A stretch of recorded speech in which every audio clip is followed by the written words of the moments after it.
Good afternoon. My name's Chris Brown. I'm at the Noosa Mining Conference on behalf of Morgans Financial. With me at the moment is Bruce Kay, the Technical Director of Catalyst Metals. Catalyst's a gold explorer and gold producer. Bruce, can you just give us a bit of your background?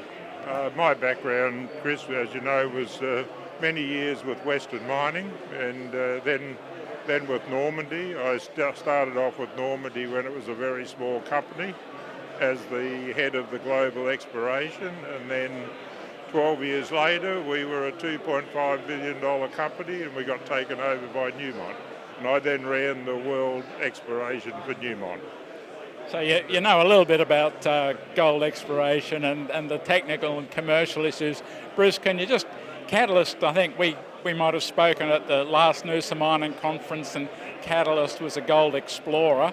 Since then you've become a gold producer. So can you just give us a little bit about what Catalyst's focus is now and about the production? Yeah, Catalyst is still a gold explorer, Chris. We're half of the reason we purchased Henty was because we think it's got great exploration upside.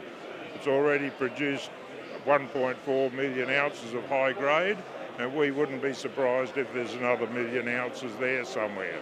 So the other side of it is we get a gold mine that's actively operating. It's already given us $27 million in revenue since we bought it a little over 5 months ago, and that's a great way to fund your exploration both in Henty in Tasmania as well as in Victoria on our projects there.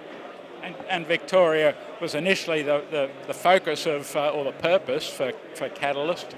Can you tell us what's happening with the Victorian exploration?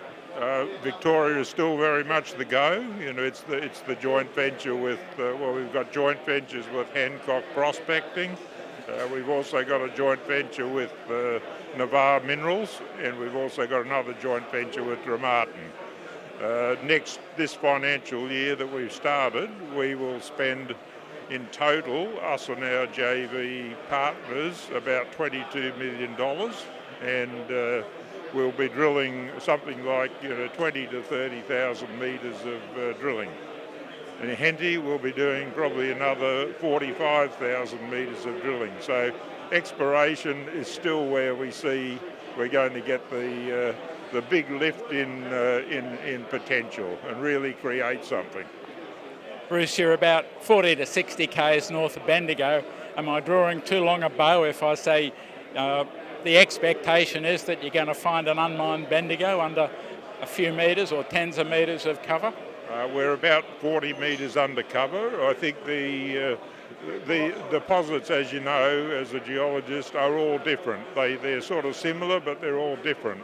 We see similarities to Bendigo in the structure, and we also see similarities to Fosterville in the structure. I think the main thing is with gold in Victoria is you have structure, the right structure, and you have the gold that goes with it, and they're probably the two main ingredients.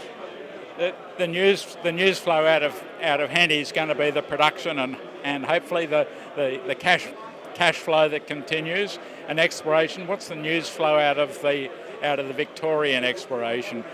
When's the point where you decide that we can make a mine of this project? Yeah, we've already done scoping on a small open pit at Boyd's Dam. The issue is you've got 40 metres of cover, so by the time you dig a pit you don't get much of the ore body, and ultimately you've got to get underground to both mine these things and explore them, with horizontal drill holes. And even the scoping study we did showed that the cash flow from what we know about, and it's not we've only picked a small amount of gold, would pay for the whole development to get underground, a 2 kilometre long exploration drive, and then you're in a position you're mining. So strong news flow, but you're not going to be going back to shareholders to raise equity, given that you've got cash flow from Henty? Not planning to, Chris, at the moment. We raised $24 million for the Henty acquisition. We've still got most of that left. And I guess at the moment in our share price, you can see that's the overhang we're feeling. There's a couple of people there who we know are on the sell side, and I guess they're dampening the stock a bit. And I think once we get rid of them, I think the stock will be pretty well set on the new fundamentals. Thanks very much, Bruce. Thanks for taking the time to talk to us, and I hope you enjoy the rest of the conference. Thank you, Chris.